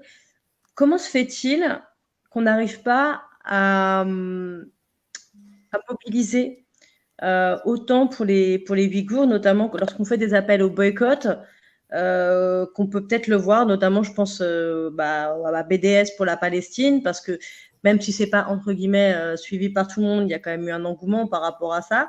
Et comment se fait-il que quand il s'agit des Ouïghours ou même quand il s'agit des actes islamophobes qu'on voit en Inde, il y a une mobilisation qui est quand même qui est très faible. Est-ce que vous avez une idée de pourquoi cette absence de mobilisation d'une partie de la communauté musulmane? Je pense que oui, je dirais un peu comme le proverbe « loin des yeux, loin du cœur ». Comme peut-être pour les musulmans, les Ouïghours sont un sujet trop loin. D'autant que ils n'ont pas beaucoup de connaissances sur les Ouïghours. C'est encore beaucoup de musulmans ne connaissaient jusqu'à l'année dernière, jusqu'à hier, l'existence des Ouïghours. Donc, il y a une méconnaissance totale du sujet. Et puis, on n'en parle pas. On n'en parle pas. Donc, on dit un mensonge, on dit 3 fois, les gens commencent à croire. Et que la vérité, on n'en parle pas, évidemment, les gens ils ne vont pas y croire. Et puis, autre chose aussi, sur la question des Ouïghours, les gens restent, se sentent non concernés, pas tellement en tout cas. C'est aussi parce que c'est la Chine. C'est la Chine et que aux yeux du monde musulman, pour beaucoup, jusqu'à présent même, tout ce qui est défendu par l'Occident est mauvais. Donc, et que la Chine, elle est vue d'une part, en fait, un partenaire et un sauveur même, un grand frère face à l'Occident, notamment les États-Unis. Et donc, et tout ce qui concerne le sujet ouïghour, ils ne croient pas parce que pour eux, c'est un mensonge occidental et c'est un mensonge parce que l'Occident, notamment les États-Unis, jaloux du développement de la Chine, de la force chinoise. Et d'autre part, ils veulent pas, enfin, même si ils savent, ou alors, voilà, ils voient les vidéos, les témoignages, etc., ils veulent pas croire parce que, tout simplement, ils veulent croire que la Chine, c'est un partenaire du monde musulman contre l'Occident, notamment contre les États-Unis. Une question qui vient d'être posée justement sur le live que nous suivons, et je rappelle que vous pouvez interpeller notre invité en me poser des questions. Est-ce qu'on a une possibilité de savoir si nos frères et sœurs ouïghours reçoivent bien nos dons sur place? Est-ce qu'on peut se rassurer là-dessus? Parce que voilà, il y a peut-être justement, on connaît les autorités chinoises, elles peuvent tout intercepter. On fait beaucoup d'appels pour aider les Ouïghours. Est-ce qu'au moins l'argent qu'on donne, ça leur est destiné? Est-ce qu'ils en bénéficient, quoi? Merci pour avoir posé cette question parce que je voudrais vraiment préciser. Nous ne connaissons aucune organisation qui ramène des dons à la population ouïghour sur place. Impossible. Un seul mot, impossible. Impossible de venir en aide aux Ouïghours sur place. Aucune ONG sur place. Aucune ONG n'est autorisée à venir en aide aux Ouïghours. Donc, c'est demain. Le Grand Forum avec Christophe Roux sur France Maghreb 2. On est de retour en direct sur France Maghreb 2. Pardon, parce que la pub est terminée et c'est justement très intéressant. Nous sommes toujours avec notre invité. On parle des Ouïghours et une question d'une auditrice qui se demandait si on pouvait avoir l'exactitude, comment dirais-je, le fait de savoir si les dons arrivent bel et bien aux Ouïghours, parce qu'il y a quelques associations qui sollicitent les donateurs pour récolter de l'argent. Et là, vous étiez en train de nous répondre, avant que nous reprenions l'antenne. On vous réécoute, pardon. La réponse est non. Aucune organisation. Impossible de venir en aide directement aux Ouïghours sur place. C'est impossible. Aucune ONG sur place pour les Ouïghours. Donc, enfin, il y a des organisations font des collectes, appels à dons, collecte de dons, en disant qu'on va venir en aide aux Ouïghours dans le Turkestan oriental. Ça, c'est du mensonge en région ouïghour. Par contre, en fait, les organisations ouïghours aux États-Unis, en Turquie et en Europe comme nous, par exemple, ce qu'on dit, par contre, venir en aide à la diaspora, parce qu'il est impossible de venir en aide à la population ouïghour en pays ouïghour. Impossible. Ce n'est pas, voilà, c'est ça aussi que, en fait, la question cruciale, la question de la différence de la question ouïghour avec toute autre tragédie dans le monde que nous connaissons. Pour la question ouïghour, pour les Ouïghours, on ne peut pas venir en aide en pays ouïghour. Ça, c'est du mensonge. C'est une organisation, il se dit, on va sur place, et on est en train d'aider aux Ouïghours. Ça, c'est du pur mensonge. D'accord. Donc, ça veut dire qu'aujourd'hui, clairement, toutes les associations ou des associations dites humanitaires récoltent de l'argent pour les Ouïghours, il ne faut pas donner alors? Non. Par contre, ce que on est en train de dire, les organisations ouïghours de la diaspora, les gens, vous pouvez au moins venir en aide à la diaspora, pour la construction de la diaspora, à la diaspora dans la situation actuelle des choses, par exemple, en fait, en Turquie, il y a énormément de mères célibataires, des enfants, des orphelins dont les parents sont emprisonnés ou en camp dans la région. Et puis, il y a énormément, beaucoup de réfugiés en Turquie. Et puis, aussi au Kazakhstan. Au Kazakhstan, il y a 2000 survivants de camps qui sont sortis des camps. En fait, ce sont souvent de nationalité kazakh. On n'entend rien, je ne sais pas si vous entendez, moi j'entends plus. Si, on entend. Si, on vous entend. Ok, d'accord. Voilà. Et il y a beaucoup de rescapés au Kazakhstan aussi qui ont besoin de l'aide médicale parce que tous sont détruits physiquement et mentalement. Et on n'a Ouais. pas les moyens pour venir en aide pour faire des examens médicaux sur eux. Ensuite, autre chose aussi, ce qu'on fait en Europe. Nous, par exemple, enfin, je suis vous voyez sur l'écran, en fait, notre site internet et la campagne, le lien vers la campagne. On fait cette campagne aussi pour pouvoir louer un lieu pour l'Institut Ouïghour qu'on n'a pas. Donc, ce que les gens, ils ne peuvent pas venir en aide sur place pour les Ouïghours, en pays ouïghour, mais ils peuvent venir en aide à la diaspora pour... À la diaspora, ouais. On a bien compris. Donc, c'est très important de se rassurer lorsque vous entendez une association ou une organisation qui se propose, en tout cas, de solliciter de l'argent pour aider les Ouïghours. Regardez comment et comment elle se justifie. Est-ce que effectivement c'est pour aider la diaspora? Dans ce cas, pas de problème. Mais si c'est pour vous dire que cet argent va aller directement chez les Ouïghours, notre invité ici présente, qui connaît bien le sujet, vous dit c'est faux. Ça n'est pas possible. Voilà. C'est très bien. Ossine, petite question à notre invité peut-être? Ossine? Alors Yasser. J'entends rien. Ossine, t'entends rien? Bon. Yasser Louati, on a montré d'ailleurs, on a mis des vidéos du CJL dans le live. Hein, vous pouvez voir et vous avez tout le lien pour pouvoir évidemment aller visionner le travail de Yasser Louati et du CJL. Yasser, une question à notre invité avant qu'on la libère? Ah mince. Oui, Yasser non plus, il n'est plus là. Céline, t'es là toi ou moi? Oui, moi je suis là. Ah, oui, quand oui, même. C'est vraiment exceptionnel aujourd'hui. Je sais pas, c'est parce qu'on parle de la Chine, docteur, voilà, ils nous ont censuré aujourd'hui, ils nous ont mis. Une question, moi. Oui, parce vas-y, que là, Céline. Madame parlait de la diaspora, mais cette diaspora ouïghour, elle représente combien de personnes en fait? Nous parlons dans la diaspora environ 1 million de personnes.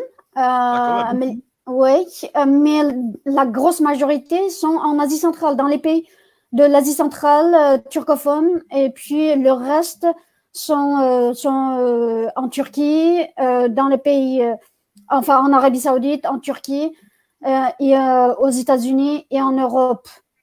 Donc en Europe, on représente environ 10 000 individus. Étant donné qu'il n'y a pas un chiffre officiel ou statistique, c'est que on suppose, enfin, c'est un chiffre approximatif. D'accord. On va prendre un auditeur, Céline. Il y a Karim qui nous appelle au 01 40 33 9000. Ouais, j'ai complètement oublié de rappeler le numéro. Et les auditeurs peuvent nous appeler. Karim qui souhaite poser une question à notre invité. Bonsoir Karim. Bonjour Christophe. Bonsoir Karim. De Pantin, on t'écoute pour ta question. Moi, je voudrais savoir comment les Chinois s'y sont pris pour faire signer aux pays du Maghreb, à l'Algérie, le Maroc, la Tunisie, mais à tous les pays arabes et surtout à l'OCI, un document que vous pouvez trouver sur Internet, comme quoi la Chine est respectueuse des droits des musulmans ouïghours et que tout ce qu'on entend autour du Ouïghour, ce n'est que de l'affabulation et de la diffamation. Parce qu'il y a quelque chose que je ne comprends pas, c'est qu'ils ont réussi à faire signer ce document, et dans ce document, il est marqué que les pays frères arabes doivent expulser les Ouïghours, et c'est ce que fait la Chine, c'est ce que fait l'Égypte, et c'est ce que fait le Maroc. Alors moi, j'ai une proposition simple. Puisque les gouvernements ne veulent rien faire, il est temps que les musulmans du Maghreb s'en prennent directement sur place, dans les pays du Maghreb, aux intérêts chinois. Voilà. Bon, merci Karim pour votre question. Qu'en pensez-vous, docteur, sur cette question très intéressante de notre ami Karim, qui nous dit effectivement que la Chine, qui a de gros marchés au Maghreb en particulier, a fait signer ou aurait fait signer ce fameux document. Oui, en effet, en juillet 2019, une première fois, une vingtaine de pays ont signé une lettre parce que 22 pays occidentaux, y compris le Japon, a demandé des comptes à la Chine et a demandé de fermeture des camps de concentration et libérer les Ouïghours qui sont enfermés. Quelques jours plus tard, donc une trentaine de pays ont adressé une lettre. Ce sont majoritairement des pays musulmans. en défendant la Chine, en défendant ces camps de concentration, en les qualifiant comme des centres de rééducation contre l'extrémisme. Vous voyez? Donc, pourquoi ensuite, par la suite, un mois plus tard, ce chiffre a monté à 50 pays, dont 25 sont des pays musulmans, y compris l'Algérie et l'Arabie Saoudite, bien entendu. Pourquoi? Tout simplement, l'intérêt financier est que, comme vous le savez maintenant, notamment depuis 2017, la Chine internationalement a lancé sa politique ou son plan, son projet géant de la route de la soie, la nouvelle route de la soie, avec lesquels qu'on appelle maintenant ça diplomatie de dette. Elle a donné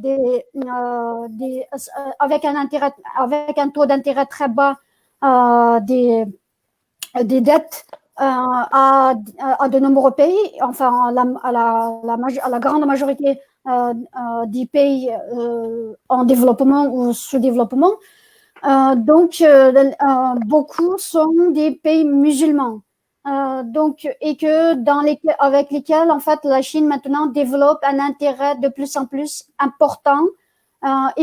Pourquoi aussi la Chine profite aussi d'une guerre idéologique avec l'Occident, c'est-à-dire étant donné que beaucoup de pays musulmans ont subi les invasions, les attaques des pays occidentaux, notamment des États-Unis. Donc, il y a une haine idéologique aussi contre l'Occident. Et de ce fait, la Chine, elle se montre comme partenaire idéal, égalitaire, même voire victime de l'Occident, comme eux. Donc, la Chine, elle n'a aucun intérêt, aucune intention de les envahir ou de les attaquer. Donc, et que ce sera un partenaire égalitaire. Avec cette vision-là, elle se présente en Afrique, on voit. Cependant, on voit aussi très vite, maintenant depuis 2019, les conséquences de cette politique de dette, la diplomatie de dette, que la Chine, elle commence à occuper une place importante dans la gestion intérieure et dans la gestion politique de chacun de ces pays. Donc, les pays musulmans, y compris l'Algérie, les pays maghrébins ou l'Arabie Saoudite en premier, ce sont des pays enfin qui sont maintenant financièrement, ils sont devenus plus ou moins dépendants de la Chine.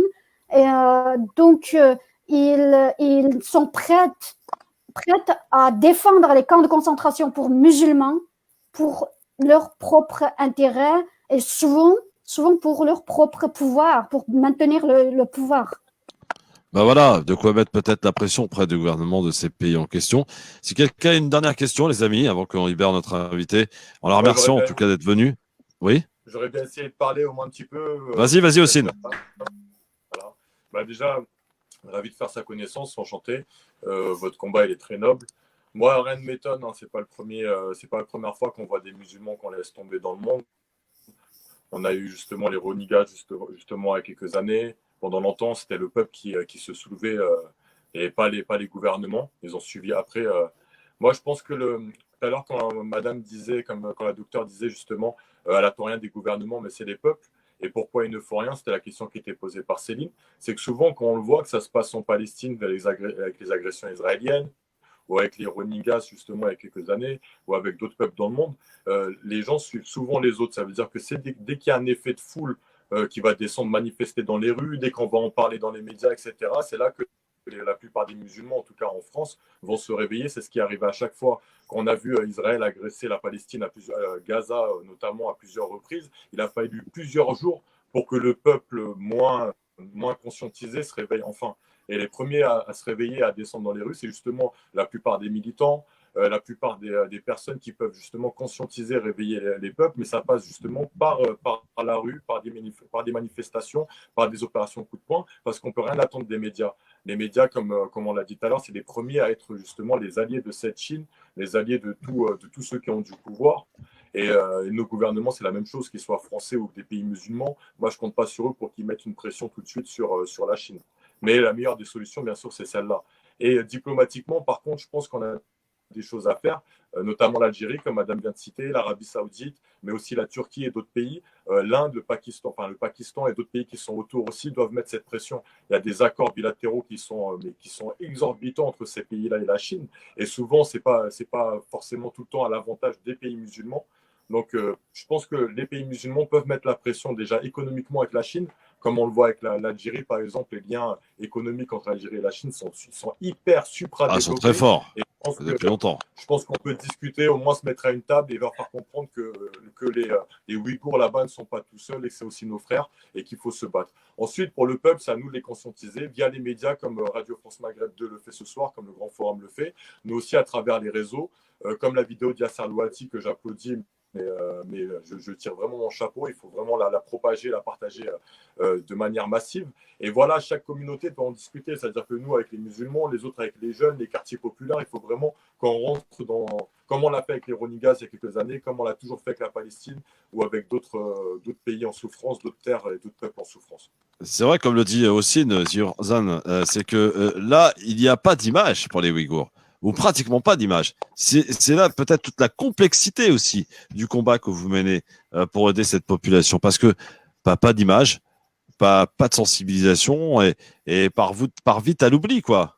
Ouais, On a quelques images quand même, comme pour les Rohingyas à l'époque, et les Rohingyas ont mis un certain temps, la cause Rohingya a mis un certain temps à être médiatisée. Ça fait quelques années que c'était déjà le cas avant que les gens commencent à se bouger.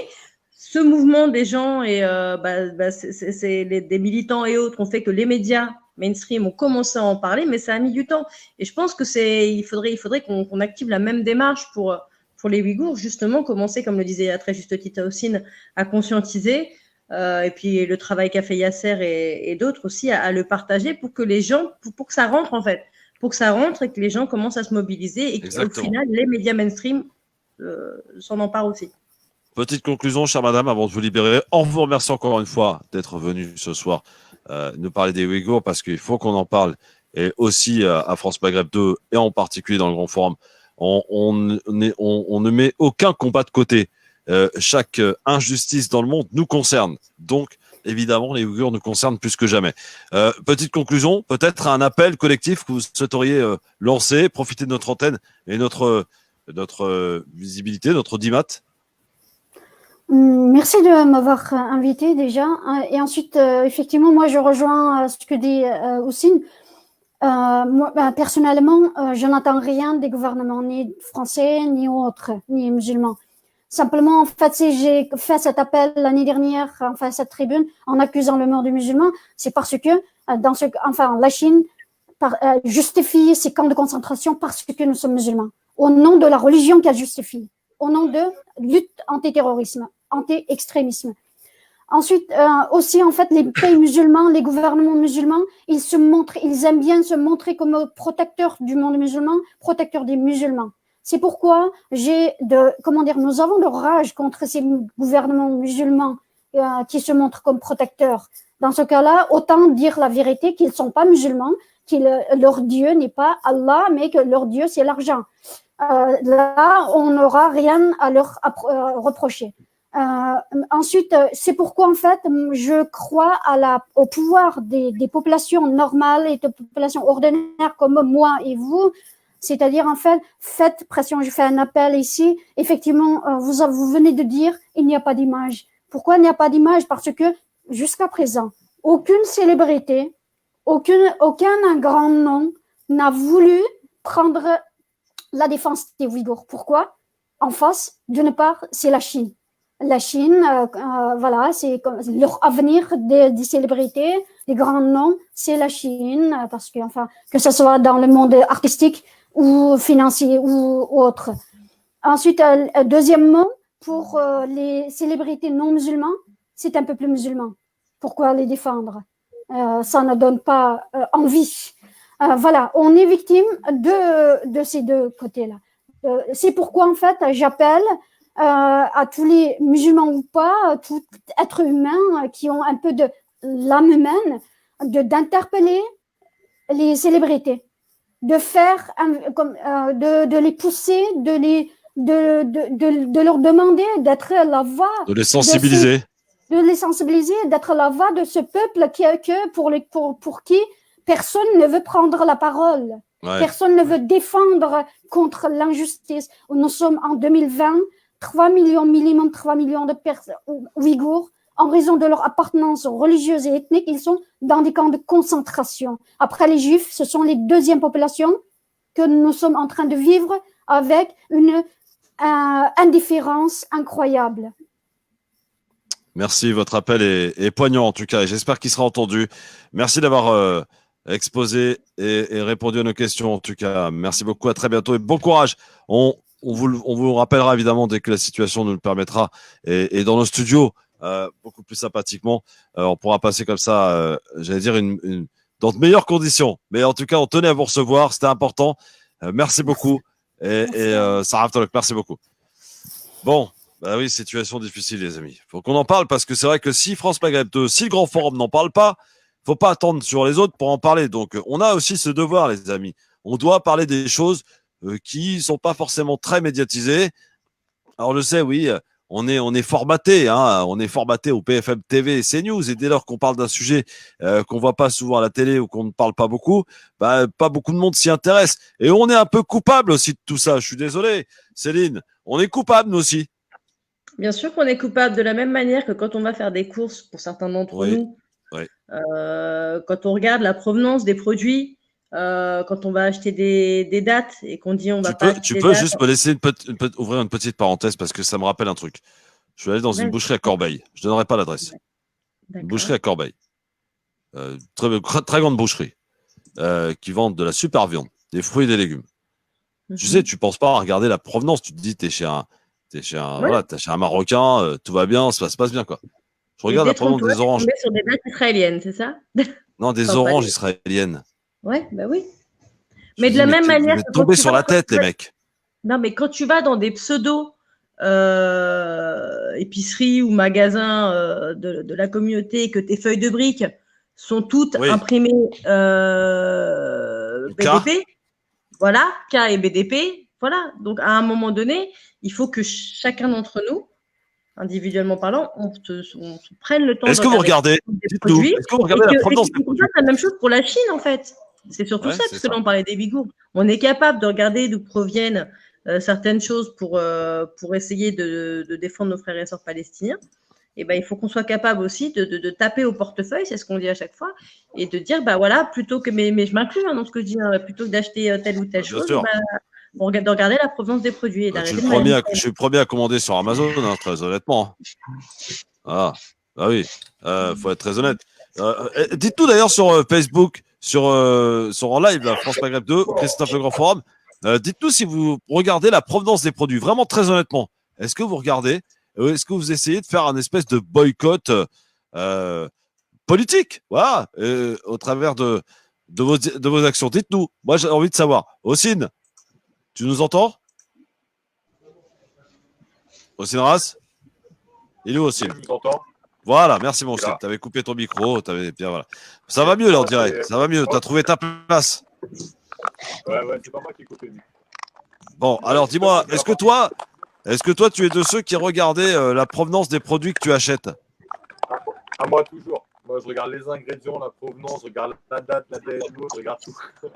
Pour rejoindre Céline, ce qu'elle disait, il y a un gros souci en France, c'est que nous, vraiment, la population musulmane, elle peut pas faire attention à 100%. Nous, on milite, on a une conscience, on y arrive. Il y a quelques années, d'ailleurs, j'ai commencé quelques années dans le militantisme, justement, par manifester devant une célèbre usine de feuilles de briques qui s'appelle JR, et qui, en vérité, finançait l'armée israélienne et beaucoup financé Israël, quoi, carrément.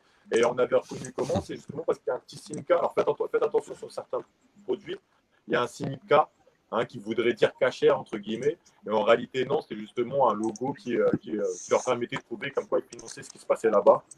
Et donc nous on est parti manifester. Cette usine, je ne sais pas si elle existe toujours, mais d'ailleurs n'hésitez pas à recommencer l'opération. Elle était à Villers-le-Bel, Gonesse, dans la zone industrielle de Gonesse. Et donc on avait tous manifesté devant pour demander justement, pour les chasser justement de cette usine, leur demander d'arrêter. Et ce qui est bien, c'est qu'on avait éveillé beaucoup de conscience à l'époque et que beaucoup de monde ont changé de feuille de brique. Il faut savoir que JR à l'époque était la première marque en France en feuilles de briques. Aujourd'hui, il y a beaucoup de marques qui se sont libérées. Et moi, je vous conseille même de privilégier les produits artisanaux parce qu'il y a beaucoup de mamans qui font des feuilles de briques chez eux et qui les vendent. Donc, profitez-en. Très bien. Oui, moi, je regarde tout. Tu regardes tout, tu fais gaffe. Et t'as raison. Yasser, il est où? Il est là, mais on l'entend pas. Ah ouais, il a des gros problèmes de mon Yasser. Est-ce que, Céline, tu connais Sabrina Bouzekine? Ça me dit quelque chose. Il me semble que c'est quelle ville? Alors, je ne sais pas c'est quelle ville, mais apparemment, elle serait candidate à l'élection de 2022. Elle aurait parlé de ça aujourd'hui. Une certaine Sabrina Bouzekine, c'est notre amie Adama Traoré qui vient de m'envoyer ça. Donc, on va regarder ça de plus près. Ah, il y en a déjà qui se projettent en 2022, dites donc. Bon, très bien. 17h18. Bon, Philippe, est-ce que ça regarde la provenance des produits que ça consomme d'après nos retours sur Internet, sur Facebook, la France Maghreb 2, au Christophe Le Grand Forum, ou pas du tout? Oui, grande majorité regarde la provenance des produits. Bon, très bien. Mais j'en appelle vraiment aux commerçants de la communauté, les boucheries, les petits commerçants. Mais s'il vous plaît, soyons pas la chouma de la communauté. Soyez pas la honte.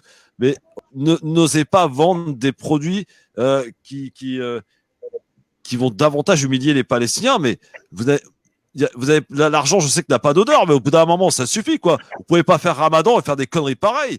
Au bout d'un moment, vous avez plus de crédibilité, quoi. Je veux dire, moi, je veux dire, ça m'est déjà arrivé 2 fois. Et ben, la première fois, c'était à propos des dates. Des belles dates qu'on voyait comme ça c'est au niveau de la caisse, Céline. Ça t'arrive, hein, ça te donne envie, tu vois. Et tu lui demandes comme ça, sans avoir une quelconque intention de la réponse. Mais elles viennent d'où? Tu sais, tu penses qu'elle va dire d'Arabie Saoudite. Non, elles viennent d'Israël. Pardon? Bah oui, pourquoi? C'est quoi le problème? Bah, le problème, madame, c'est que vous ne me reverrez plus jamais. Et vous n'avez pas la naissance d'une honte de vendre de tels produits, parce que ceux qui vont acheter, qui vous achètent vos produits aujourd'hui, vous font confiance et sont loin d'imaginer que ce que vous vendez, c'est des produits israéliens. La majorité de vos clients défendent un peuple qui s'appelle la Palestine. Donc, franchement, j'ai trouvé ça d'une extrême. C'était terrible. Et puis là, donc, ce qui s'est passé avec ces fameuses oranges, je me suis dit, à la limite, là, c'est moins grave parce que là, c'est affiché. Tu vois, celui qui veut pas. Voilà. Mais là, le problème, c'est que l'autre, elle l'avait pas affiché, tu vois, les dates. C'était des grosses dates, des belles dates. Tu lui demandes, ça vient d'où? Et elle te répond. Oui, Yasser. Elle te répond le plus naturellement du monde que c'est Israël. Bref, oui, est-ce qu'on entend? Oui. Oui, en fait, là, il y a Céline qui avait parlé sur le boycott et justement sur la difficulté à mobiliser. C'est vrai que les commerçants ont vraiment une responsabilité directe et comme disait aussi, on voit bien que quand ça se mobilise sur une marque, forcément, elles finissent par en payer les conséquences. Donc, on ne peut pas constamment... Alors, bouge pas, Yasser, je te coupe parce que je suis obligé de rendre l'antenne. Il y avait plusieurs marques. Le Grand Forum avec Christophe Fro sur France Maghreb 2. Vous m'entendez ou pas? Allô? Non, moi, Yasser, on t'entend, mais on a été obligé de rendre l'antenne parce que en fait, c'est que France Maghreb 2. Ouais.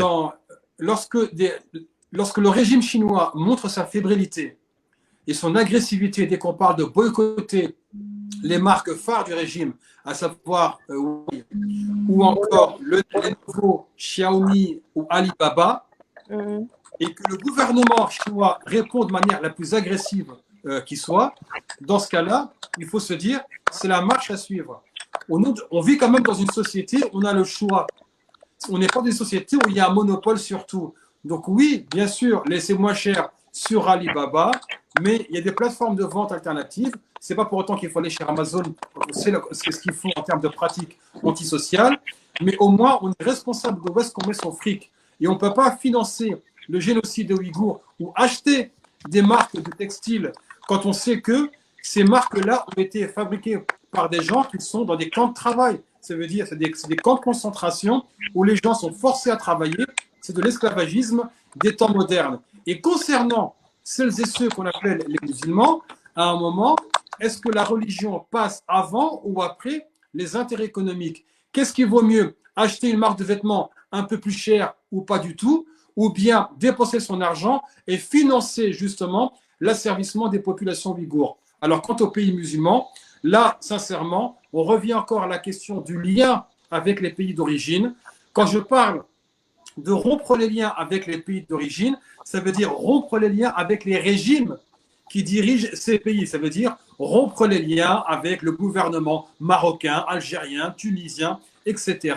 Mais de développer des solidarités avec les populations sur place. Parce que quand on voit que beaucoup de pays arabes et musulmans ont soutenu une lettre de soutien au régime chinois, que l'Arabie saoudite a dit que Xi Jinping avait le droit, au nom de la lutte contre le terrorisme, de faire ce qu'il est en train de faire contre les populations ouïghours, la responsabilité, elle devient individuelle. Est-ce que je vais cautionner ce que le gouvernement de mon pays d'origine fait par simple sectarisme nationaliste, ou bien je vais dire non, je ne peux pas cautionner. Donc oui, on a une responsabilité directe. Si on ne peut pas envoyer son argent là-bas directement au Turkestan oriental, on ne le donne pas pour autant au régime chinois via ses marques phares, comme je le disais. Je le rappelle, Huawei, Xiaomi, Lenovo et Alibaba. Et bien sûr, tout ce qui est Made in China, on lui préfère autre chose. Ouais, ça va être compliqué, les amis, hein, parce qu'il y a beaucoup de choses qui viennent de Chine. Hein. Ouais, mais c'est pour ça qu'on parle de la responsabilité des commerçants, mais on a tous aussi, en tant que consommateurs, une responsabilité individuelle et il ne faut pas s'en dédouaner. Ouais. En parlant de consommation. Oui, aussi. En parlant de consommation, justement, moi, j'en ai appris beaucoup aujourd'hui sur les Ouïghours et je pense que beaucoup de nos auditeurs aussi, comme on disait tout à l'heure, le problème, c'est le manque d'informations. Tout à l'heure, on disait qu'il n'y avait pas d'image. Oui, mais il n'y a pas d'autres infos non plus. C'est-à-dire même une information écrite sur les Ouïghours, elles sont très rares. Elles sont dédiées à des personnes déjà conscientisées ou concernées par la chose. Avec la vidéo de Yasser, on en apprend beaucoup. Et aujourd'hui, dans l'émission, grâce à Madame et à tous les chroniqueurs, on en apprend encore beaucoup. Moi-même, d'ailleurs, j'ai appris beaucoup sur les Ouïghours, ce que je ne savais pas. Et la première fois où j'en ai vraiment entendu parler, et je conseille à tout le monde de le faire, comme a parlé la dame, comme elle disait par rapport à la diaspora, je vous invite à aller sur Paris. Il y a plusieurs restaurants Ouïghours qui sont exceptionnels, où c'est super bon.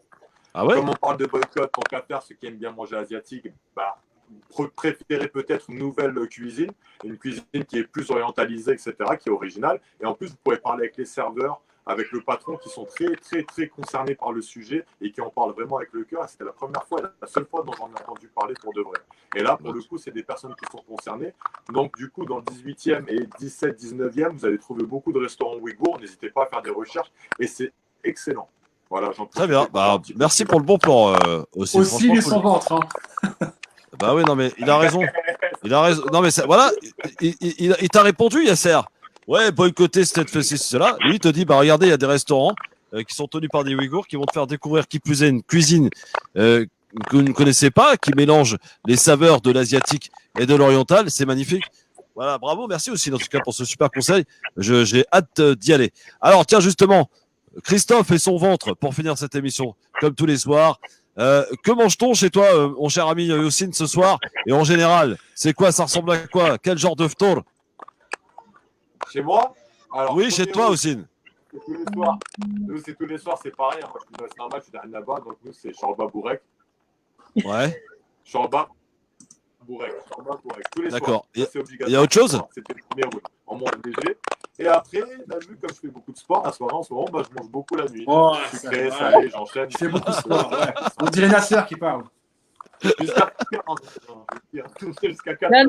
Non, moi franchement, j'ai eu Faustine la semaine dernière et il revenait d'avoir fait du sport et d'un jogging. Donc, voilà. Mais arrête, on va te mettre toi aussi, arrête. C'est pas du tout ça, non. Oh là là, ça y est. Ton poteau il se fait attaquer direct. Oh là là.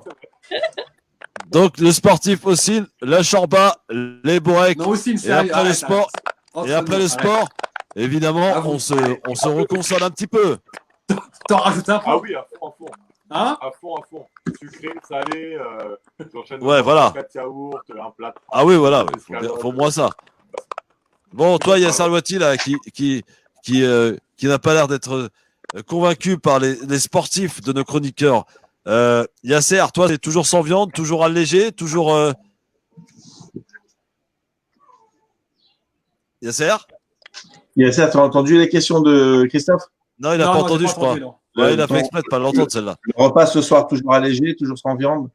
Non, toujours, parce que bon, quand j'étais plus jeune, c'était vraiment, on mange rapidement. Franchement, maintenant, c'est une shorba pour rompre, et puis après une salade, Et un plat légèrement consistant, ça peut être voilà, un peu de riz, ou voilà, mais vraiment, je déconseille. En fait, quand on se met à s'empiffrer après la rupture, c'est qu'on a, en fait, même spirituellement, c'est pas bon. En fait, on perd sa journée. Donc, on a appris à s'astreindre. Ben, on mange avec modération le soir, et ça permet d'avoir des activités dans la soirée, voilà, sans pour autant s'écrouler sur son canapé dans la télé, quoi. Merci, chérie Yasser Louati. Céline, c'est quoi ce soir à la maison? Bah, rien d'original. Je dirais juste avant de prendre l'émission, j'ai fait le shorba. Après, on fera quelques briques et puis il y aura de la pastèque. Et puis ce soir, voilà. Shorba, briques, pastèque. Ouais. La vérité, vraiment. Ah, t'as dit quoi?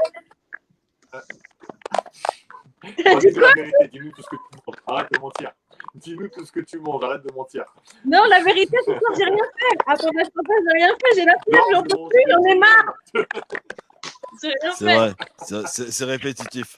Bon, Philippe, il doit rigoler en nous écoutant. Ah non, il y a un grésillement horrible. Oui, je sais pas d'où ça vient, je crois que c'est Ossine. Ça vient chez Ossine, j'arrête pas de lui couper le micro, il le remet. Ossine, t'as un problème avec ton téléphone. Pour régler ça, il faut que tu reviennes la semaine prochaine avec un meilleur téléphone. Tu vas chourer celui de ton frère ou je sais pas, tu vois. Mais si, regarde, Ossine, je coupe ton micro et ça y est, on n'a plus du tout ce problème. Regarde, remets son micro. Je le remets. Ouais. Et non, ce qui se passe, c'est que Ossine n'a pas de casque et c'est notre retour son qu'on entend en grésillement. Et ça arrache les oreilles. Voilà. Bon, en tout cas, on y est arrivé. Merci beaucoup, en tout cas, Ossine, Yasser et Céline Sarhaf Tolkom, les amis, pour ce soir. On est presque à la moitié, là. Demain, c'est la moitié du Ramadan. Ça y est, demain. Attention, demain, journée. Oui, demain, alors là, demain, les amis, c'est le 8 mai. 8 mai, c'est l'armistice de la guerre. J'allais dire j'allais faire ma Nabila, là. 39-45. Eh bien, il y a un autre 8 mai. Le massacre en Algérie, le 8 mai 1945. On en parlera demain, les amis. Voilà, ce sont des sujets que, évidemment, les autres médias ne parleront pas. Eh bien, France Maghreb 2 et le Grand Forum parleront demain avec notre invité. C'est bon, il vient, notre ami Kaki? Oui, mais ça sera par téléphone. Parce que, oui, par téléphone. Ouais, par téléphone, parce que quasiment impossible de faire la connexion en streaming. D'accord, voilà. Bah, il y a des gens avec qui c'est pas possible. Si tu as un ordinateur, bon aussi, la prochaine fois, ça sera peut-être bien d'essayer aussi avec le portable. L'ordinateur portable. Mais non, mais Philippe, il va rigoler, mais regarde, là, c'est la fin de l'émission, et là, je crois qu'on n'entend plus rien. Ça va, là, il n'y a plus de grésillement. Il n'y a plus de grésillement, là, ça va? Quasiment plus, ouais. Quasiment plus. Voilà. Bon, j'essaierai pour la prochaine fois, promis. Voilà. Bon, bah, c'est pas grave, en tout cas. Merci beaucoup, mon Cine. Sarah Tolek, mon frère. Sarah Tolek pour Yasser. Ça fait plaisir. Tolkom à tous. Merci à tous. Salut, Yasser. Sarah Tolek. T'as vu, lui aussi, ça bug. Yasser, vérifie ta connexion pour la prochaine fois, toi aussi. Tu passes sur la parole bruyant en direct sur des réseaux. Toi aussi, tu fais attention à ta connexion. S'il te plaît. Voilà. Va faire du sport, Yasser, après, ça te fera du bien. Je suis le seul à me faire embrouiller alors que toi aussi ça bug. Pourquoi tu pas d'argent ou quoi? C'est pas payé. Va faire du sport. Ah, j'entends plus rien, ça y est. Va faire du sport, mon vieux. Céline, elle, ça marche très bien. Elle a une bonne connexion. Dans le 9.4, ça marche bien. Ouais, moi, j'ai rien à dire. Pourtant, j'ai pas la fibre. Hein. Mais là, ça va. Bah, bon. En tout cas, elle est rayonnante, Céline. Non, pourtant, je suis avec la fibre. Moi, je passe tout le temps aujourd'hui. Hein. Ouais, bah, reste tombé la fibre. Hein. Faut pas dire chez quel opérateur, hein, qu'on conseille pas celui-là. Merci, mon Yasser. Bonne soirée. Sarah Tolek, merci, Céline. Sarah Tolek. Merci, mon Philippe. Rendez-vous demain. Demain, je sais pas qui aura. Je crois qu'il y aura Tem Savani et Razik Meti, je crois. On va parler du 8 mai 45 en Algérie, les amis. Sarah Tolkom, salut. Et surtout, restez chez vous. Ce n'est encore pas déconfiné. Hein. On reste tranquille. À demain. Le Grand Forum avec Christophe Roux